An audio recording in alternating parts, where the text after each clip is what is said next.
छात्र एवं छात्राओं, कक्षा 12 हिंदी की ऑनलाइन क्लास में आप सभी का स्वागत है।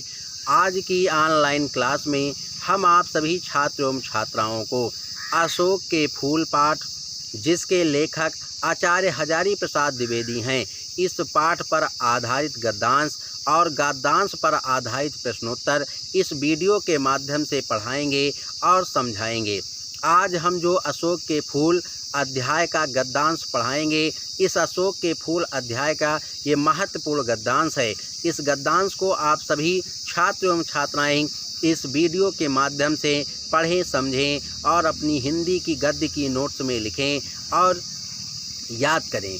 ये गद्यांश आपके बोर्ड पेपर के दृष्टिकोण से भी अति महत्वपूर्ण है। तो लिखिए गद्यांश नंबर 1, अशोक का फूल जितना भी मनोहर हो डैश डैश डैश अशोक पीछे छूट गया।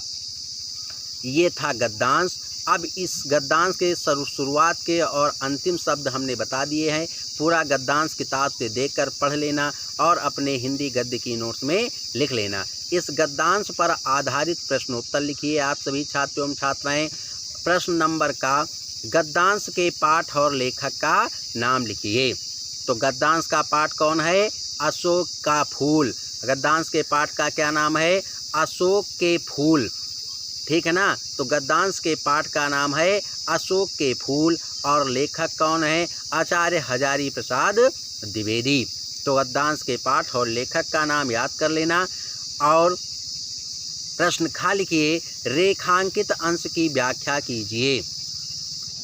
तो उत्तर डालिए व्याख्या और रेखांकित अंश की व्याख्या लिखना प्रारंभ कर दीजिए। लिखिए, अशोक का वृक्ष भले ही कितना भी सुंदर और मनमोहक हो, उसका इतिहास और संतान की कामना पूर्ण करने की उसकी शक्ति सामर्थ्य भले ही कितनी ही रहस्यों से भरी हो, भले ही उसके पुष्प और पत्तियां आदि कितनी ही सुंदर क्यों ना हों, किंतु वह सदैव से उस सामंती सभा का प्रतीक माना जाता रहा है जो किसान मजदूर जैसे साधारण लोगों का शोषण करती रही है। सामंतों और पूंजीपतियों की वह बादशाहता अब समाप्त हो गई है, इसलिए उनके द्वारा अपने आमोद प्रमोद और मौज मस्ती के लिए आयोजित की जाने वाली मदनों उत्सव जैसे पर्वों की धूमधाम अब समाप्त हो गई है। संतान की कामना करने वाली स्त्रियां अब अशोक वृक्ष की शरण में नहीं जाती हैं, क्योंकि उन्हें वैभव धन संपत्ति के देवता माने जाने वाले गंधर्वों के वरदान की आवश्यकता नहीं रह गई है। उन्हें गंधर्वों से अधिक शक्तिशाली पीर, पैगंबर, शिव, दुर्गा आदि का आशीर्वाद प्राप्त होने लगा है। अतः यक्ष, गंधर्व आदि संपन्न देव जातियों के साथ ही इनके प्रतीक अशोक वृक्ष का महत्व भी कम हो गया है। इसका परिणाम यह हुआ कि लोग इनकी उपेक्षा करके इनसे दूर होते चले गए और इनका स्थान दूसरे देवी देवताओं ने ग्रहण कर लिया। हुआ क्या कि अशोक का वृक्ष, जिसे प्राचीन काल में लोग अत्यधिक सम्मान देते थे, जिसकी मनुष्य पूजा करते थे, आज इस आधुनिक युग में उस अशोक के वृक्ष की पूजा करना मनुष्यों ने बंद कर दिया है, क्योंकि मनुष्य पुत्र संतान की कामना से, इस सौभाग्यवती स्त्रियां संतान की कामना से जिस अशोक वृक्ष का पूजा करती थी, जिस अशोक वृक्ष की पूजा मनुष्य धन वैभव प्राप्त करने के लिए करता था, उस अशोक वृक्ष का जगह आज देवी देवताओं ने ले लिया है। अब मनुष्य सौभाग्यवती स्त्रियां पुत्र की कामना से अशोक के वृक्ष की पूजा की बजाय भगवान शिव, माता पार्वती की पूजा करते हैं। मनुष्य धन के प्राप्ति के लिए अशोक के वृक्ष के बजाय माँ लक्ष्मी की पूजा करता है।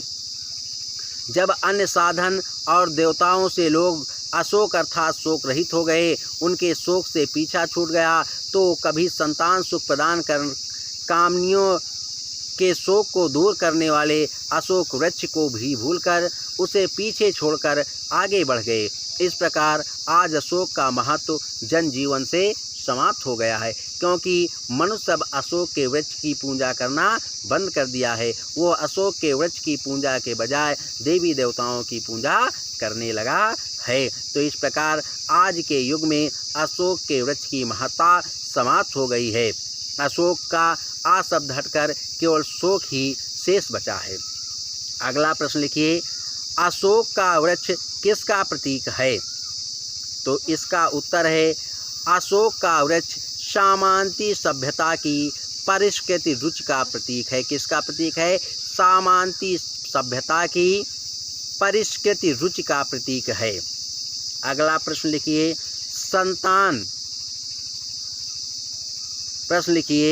संतान कामनियों को किसका वरदान प्राप्त होने लगा है? तो उत्तर लिखिए, गंधर्वों से अधिक शक्तिशाली देवी देवताओं का वरदान प्राप्त होने लगा है। अगला प्रश्न लिखिए, यक्षों की इज्जत किसने घटा दी? प्रश्न है, यक्षों की इज्जत किसने घटा दी? तो इसका उत्तर लिखें, यक्षों की इज्जत पीरों, भैरव और महाकाली जैसे देवी देवताओं के कारण कम हो गई है। तो यक्षों की कीमत किससे कम हो गई है? पीरों, भैरव और महाकाली जैसे देवी देवताओं के कारण कम हो गई है, क्योंकि वैभव के देवता माने जाने वाले यक्ष गंधर्व की पूजा में आज के समाज की सभ्यता, आज के समाज की आस्था समाप्त हो चुकी है। आज का समाज जो है वो गंधर्वों की पूजा नहीं करना चाहता है, वो पीरों, भैरव और महाकाली की पूजा करना चाहता है। इस प्रकार यक्षों का जो है सम्मान आज के मनुष्य ने समाप्त कर दिया है। तो प्रिय छात्र एवं छात्राओं, ये अशोक का पुष्प जो है, इसमें यक्ष जो होते थे, यक्षों की इज्जत, गंधर्वों की इज्जत आज के मनुष्य ने समाप्त कर दी है। तो प्रिय छात्र एवं छात्राओं, ये था अशोक का फूल गद्यांश पर आधारित प्रश्नोत्तर, और जिसे हमने इस वीडियो के माध्यम से समझाने का प्रयास किया है। आज सभी छात्र एवं छात्राएं इस वीडियो को सुने।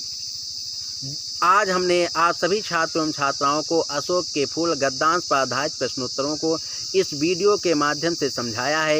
इस वीडियो को आज सभी छात्र एवं छात्राएं अंत तक देखें, पढ़ें और इस अशोक के फूल गद्यांश और गद्यांश पर आधारित प्रश्नोत्तरों को अपने हिंदी गद्य की नोट्स में लिखें और याद करें। आज की ऑनलाइन क्लास को यहीं पर समाप्त किया जा रहा है। धन्यवाद।